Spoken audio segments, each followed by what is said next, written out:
Hey everyone, welcome to this course. Today we are going to talk about something super important in CSS, the box model. If you are building websites, this is one of the things you just have to understand. So let's dive in. So what even is the box model? Great question. The box model is how CSS looks at every element on your page. Basically, every piece of content like text, image or buttons is wrapped up in a series of layers. Imagine it like a series of boxes around your content. Sounds simple enough? Right. Alright, let's unpack this step by step. Content. This is the core, the thing you're styling, like text, images, videos, and etc. It's defined by width and height. Padding. Think of this as a cushion around your content, adding some space between the content and the border.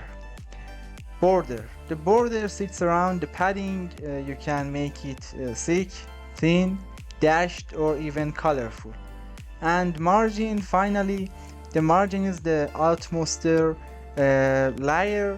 It's like a buffer zone between your element and the others nearby.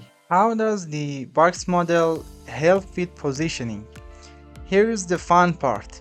Each layer, content, padding, border, and margin can be adjusted on all four sides: top, right, bottom, and left.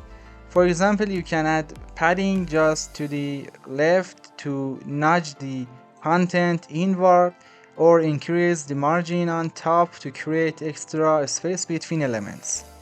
It's all about tweaking until it looks just right. And there you have it, the box model in CSS. It's like the secret sauce to understanding how layouts work. Once you master this, styling web pages will feel way more intuitive.